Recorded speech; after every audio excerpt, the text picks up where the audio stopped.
For some more perspective, we turn to Virginia Congressman Don Beyer, who also served as the Commonwealth's lieutenant governor.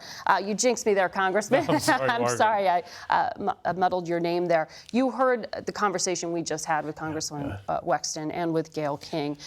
Do you agree? Do you think that the governor still needs to step down? I do, and I think that just the great confusion last weekend where he wasn't sure whether he was in the Klan robe or the blackface has just sacrificed so much of his credibility and his ability to lead. I know he's determined to go on this reconciliation tour, but I think he should do that as a private citizen rather than as the governor. You don't think because of this experience, as he argued in that interview with Gayle, that he can now have the authority to reach out in a significant way on racial issues? Well, I know that's what he wants to do, and I respect him. I know he wants to rehabilitate his reputation and even his sense of what he called his moral compass. But he sacrificed so much of his ability to govern effectively. You figure the Legislative Black Caucus in Richmond, the Congressional Black Caucus on the Hill, virtually every African-American leader I know has said that he needs to resign.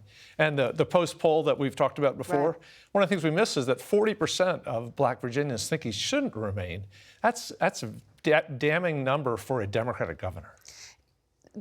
The governor's a peer of yours.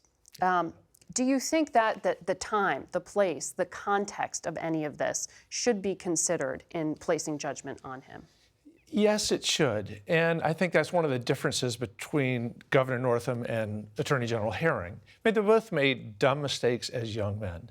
Governor Herring, though, or Lieutenant Attorney General, rather, has been incredibly remorseful, very simple, took it very responsibly.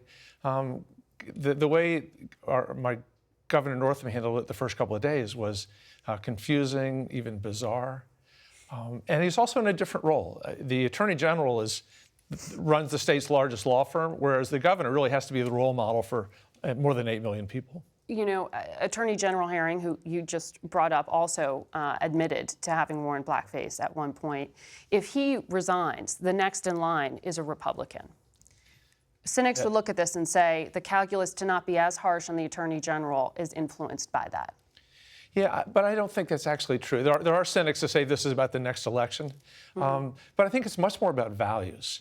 We would move from a progressive, very strong Attorney General to someone who's not just a Republican, but someone who's on the arch-conservative end of it. So the way our laws would be administered in Virginia would be completely different.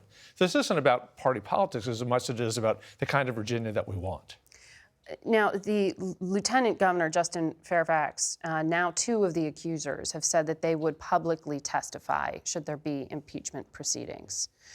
There was no formal investigation here. Does one need to happen?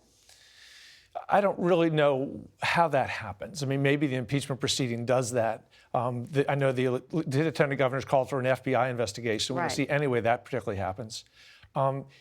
This whole notion of how do you adjudicate guilt here is very difficult. I believe both women. I see no reason why they would come forward. There's nothing to gain. There's no lawsuit. There's no money involved. These were all documented some years back. It wasn't created overnight. And I believe the women. And I think if you believe the women, we have no call but to call for his resignation. No choice. All right. Congressman, thank you very much for giving us your perspective. Thank you, Margaret.